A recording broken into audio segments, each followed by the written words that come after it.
Selamat pagi. Assalamualaikum warahmatullahi wabarakatuh.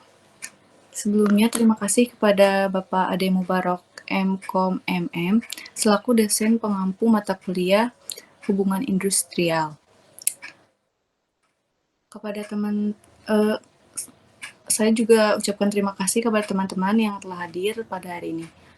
Kelompok kami akan mempresentasikan hasil kerja dan diskusi tentang konflik antara Serikat Pekerja dan manajer PT Freeport Indonesia di Kabupaten Mimika, Provinsi Papua. Saya Nigina selaku moderator yang akan memandu jalannya diskusi kali ini. Di sini saya bersama teman-teman saya, ada Bella Apriliani,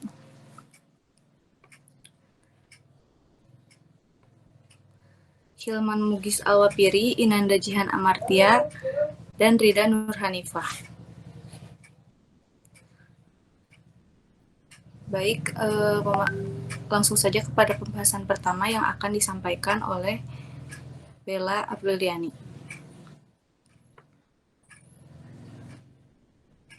Baik, terima kasih kepada Nigina. Saya Bella Apriliani akan menjelaskan tentang sejarah singkat PT Freeport Indonesia. Sejarah awal Freeport masuk ke Indonesia bermula dari adanya UU nomor 1 tahun 1967 tentang penanaman modal yang dikeluarkan oleh Soeharto.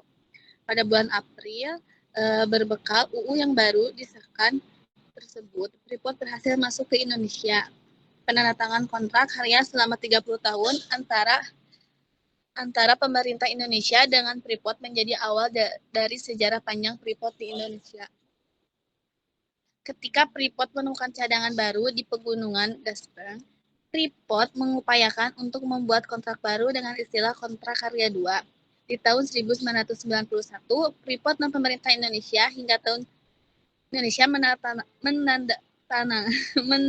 menandatangani hingga tahun 2021. Kontrak karya 2 ini berhasil membuat Freeport dapat melakukan penambangan di wilayah seluas 2,6 juta hektar dan sebelumnya hanya 10.000 hektar.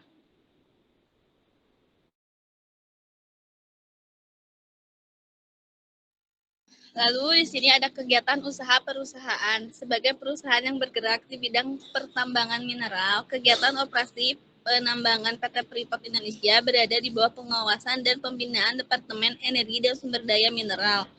Operasi penambangan PT Freeport ini meliputi kegiatan eksplorasi dan pengolahan biji menjadi konsentrat yang mengandung tembaga, emas, dan perak.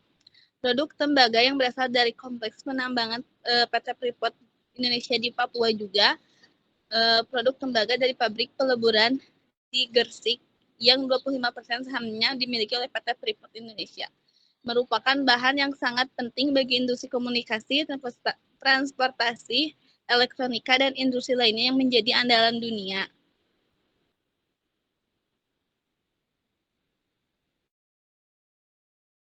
Lalu di sini ada landasan teori. Yang pertama adalah konsep konflik. Secara etimologis berasal dari kata kon yang berarti bersama dan pliger yang berarti benturan atau tabrakan. Dengan demikian, konflik dalam kehidupan sosial berarti benturan berkepentingan, keinginan, pendapat, dan lain-lain yang paling tidak melibatkan dua pihak atau lebih. Dalam tingkatan perusahaan, konflik yang disebabkan oleh kepentingan-kepentingan oleh masing-masing pihak. Ada pihak manajemen dengan kepentingannya, begitu pula dengan pekerja yang juga memiliki kepentingan. Konflik semacam ini termasuk dalam konflik antar kelas sosial.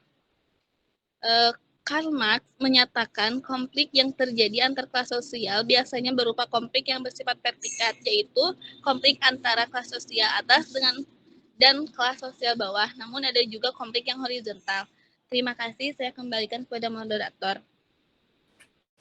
Baik, terima kasih kepada Bella Apriliani. Materi selanjutnya akan dipaparkan oleh Inanda Jihan. Kepada Inanda Jihan, saya persilahkan. Terima kasih kepada moderator. Yang selanjutnya masih tentang teori konflik. Teori konflik adalah salah satu perspektif di dalam sosiologi yang memandang masyarakat sebagai sistem komponen yang mempunyai kepentingan yang berbeda-beda. di mana komponen yang satu berusaha untuk menaklukkan komponen yang lainnya. Dan terkadang di dalam suatu masyarakat dapat dijumpai hal-hal yang dianggap baik, akan tetapi hal tersebut tidak banyak terdapat, sehingga ada golongan-golongan tertentu yang merasa dirugikan, di samping mereka yang merasa beruntung, misalnya seperti kekayaan material, kekuasaan, kedudukan, dan sebagainya. Jika ada dua pihak atau lebih yang merasa mempunyai hal-hal yang dianggap baik tadi, maka kemungkinan besar akan menjadi suatu pertikaian atau konflik. Next, selanjutnya ada penyebab terjadinya konflik. Para sosiolog berpendapat bahwa penyebab konflik yaitu adanya hubungan sosial, ekonomi, politik yang akarnya adalah perebutan atas sumber-sumber kepemilikan, status sosial, dan kekuasaan atau power yang jumlah ketersediaannya sangat terbatas dan pembagian yang tidak merata di masyarakat. Ketidakmerataan pembagian aset-aset sosial di dalam masyarakat dianggap sebagai bentuk ketimpangan.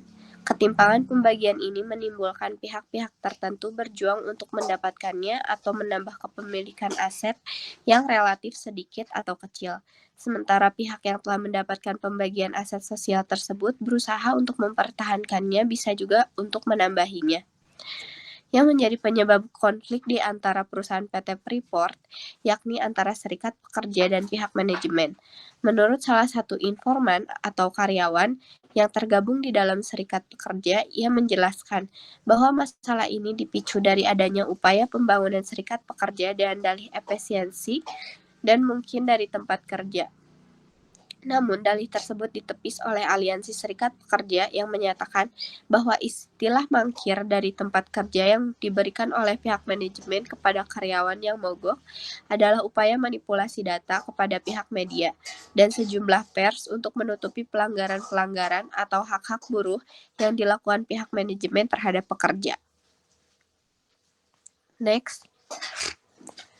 Selanjutnya pengertian pekerja dan serikat pekerja.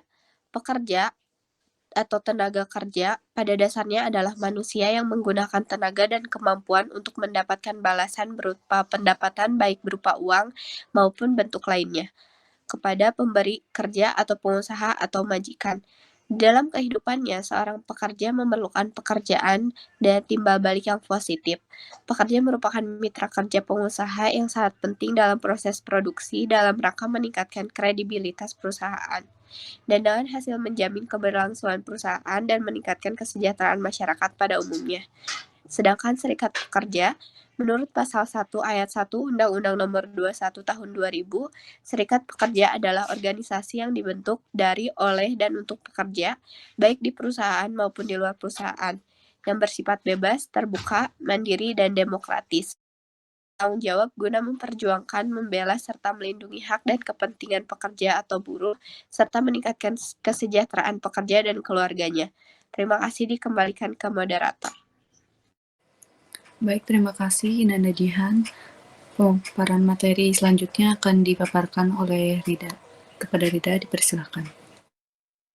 Baik, terima kasih pada moderator. Di sini saya akan menjelaskan tentang sifat dan tujuan serikat pekerja. Serikat pekerja bebas dalam membentuk asas organisasinya, tetapi tidak boleh menggunakan asas yang bertentangan dengan Pancasila dan Undang-Undang Dasar tahun 1945. Dikarenakan Pancasila sebagai dasar negara dan Undang-Undang Dasar 1945 sebagai konstitusi negara Republik Indonesia. Serikat pekerja, federasi dan konfederasi serikat pekerja atau serikat buruh mempunyai sifat antara lain berdasarkan ketentuan pasal 4 Undang-Undang Nomor 21 Tahun 2000. Serikat pekerja, federasi dan konfederasi serikat pekerja bertujuan untuk memberikan perlindungan pembelaan hak dan kepentingan meningkatkan kesejahteraan yang layak bagi pekerja atau buruh dan keluarganya. Lalu, yang selanjutnya adalah keadaan penduduk wilayah Mimika. Berdasarkan data administrasi pemerintahan Kabupaten Mimika sesuai sensus penduduk tahun 2010, populasi penduduk menyentuh angka 1.836.633 jiwa dengan kepadatan 9,37%. Total jumlah penduduk Kabupaten Mimika adapun sebagian besar penduduk yang mendiami wilayah perkotaan bekerja di perusahaan PT Freeport berjumlah 29.000 dengan tenaga reguler 7.000, kontraktor 20 jiwa, dan sisanya tenaga asing berjumlah 126 orang.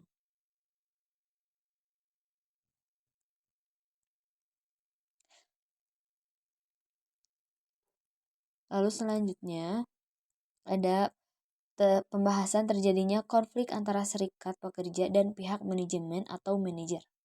Konflik ini berkembang dari adanya tuntutan sebelumnya oleh pekerja, dalam hal ini karyawan yang menginginkan perubahan sistem pengupahan perusahaan yang dinilai tidak sebanding dengan iklim yang ada dan risiko kerja. Tuntutan demi tuntutan terus digencar untuk menuntut kesesuaian upah dan keadilan yang berorientasi pada kesejahteraan pekerja, serta dari adanya berbagai bentuk tekanan-tekanan dari pimpinan perusahaan terhadap karyawan dalam bekerja. Pada tahun 2017 terjadi insiden kriminalisasi terhadap anggota dan pengurus serikat pekerja yang berujung pada pemogokan dengan durasi 5 hari. Namun hal tersebut dianggap pihak pimpinan dan manajer perusahaan sebagai bentuk mangkir dan diberi sanksi merumahkan karyawan yang sedang mogok. Sedangkan dalam perjanjiannya, jika terjadi pemogokan, maka hal itu sah dan sudah mendapati keabsahan sesuai perundang-undangan yang berlaku, yakni dalam Undang-Undang Nomor 13 Tahun 2003 tentang Ketenagakerjaan Pasal 1 Ayat 23 yang berbunyi, mogok kerja adalah tindakan pekerja yang direncanakan secara bersama sama dan atau oleh serikat-serikat pekerja untuk menghentikan atau memperlambat pekerjaan. Baik, terima kasih kepada Rida. Pembahasan selanjutnya akan disampaikan oleh Hilma Mugis. Kepada Hilma Mugis, dipersilakan. Baik, terima kasih kepada moderator. Untuk yang selanjutnya ada partisipasi pekerja dalam serikat pekerja. Adapun hasil penelitian berdasarkan data yang diperoleh, pekerja tergabung di dalam serikat pekerja berjumlah 9.161 dengan bentuk partisipasi yang disesuaikan dengan pendapat ahli Raib Dahrendur dengan prasyarat terbentuknya konflik. Poin pertama, berdasarkan prasyarat kondisi teknis, di mana tujuan serikat pekerja yang beranggotakan pekerja atau karyawan menunjuk perwakilan dan melantik badan pengurus dan kepengurusan unit kerja. Sebab yang paling mendekati adalah pengurus unit kerja dan mengorganisir pekerja menjadi serikat pekerja. Di dalam serikat pekerja PT Freeport, anggota serikat pekerja membentuk tim khusus guna melakukan perundingan bipartit kala mogok kerja berlangsung. Next slide. Poin kedua ada prasyarat kondisi politis. Secara politis dalam serikat sudah dibentuk selalu melakukan diskusi-diskusi secara bertahap dan membicarakan langkah-langkah yang akan dilakukan berikutnya. Sejak tahun 2017 hingga tahun 2018, mogok kerja yang dilakukan oleh anggota serikat pekerja ini belum terselesaikan. Oleh karenanya, pengurus dan anggota terus mengadakan pertemuan dengan anggota guna memperkuat solidaritas dan soliditas dalam baik antara sesama anggota dan ataupun antara anggota bersama badan pengurus. Poin selanjutnya ada prasyarat yang ketiga. Prasyarat yang ketiga adalah prasyarat kondisi sosial. Adapun semenjak dilakukan mogok kerja, pihak manajemen seperti menelantarkan pekerja yang tergabung di dalam serikat pekerja. Oleh karenanya, serikat pekerja sering mengadakan aksi guna merawat hubungan sosial antar pekerja, seperti mengadakan aksi spontanitas bagi pekerja yang terkena PHK sepihak. Selanjutnya ada upaya serikat pekerja dalam mengatasi konflik. Next slide. Menurut TP, upaya yang dilakukan adalah seperti diadakan perundingan bipartit tripartit, semacam dialog antara manajemen guna membicarakan masalah-masalah yang terjadi di perusahaan dengan melalui pendekatan normatif dengan tujuan memberi kesempatan bagi pekerja untuk kembali bekerja dan mendapati kembali haknya sebagaimana mestinya, dan juga sebagai bagian dari mitra utama perusahaan agar perselisihan tidak berlarut-larut serta cepat terselesaikan. Sekian materi yang dapat saya paparkan, saya kembalikan kepada moderator.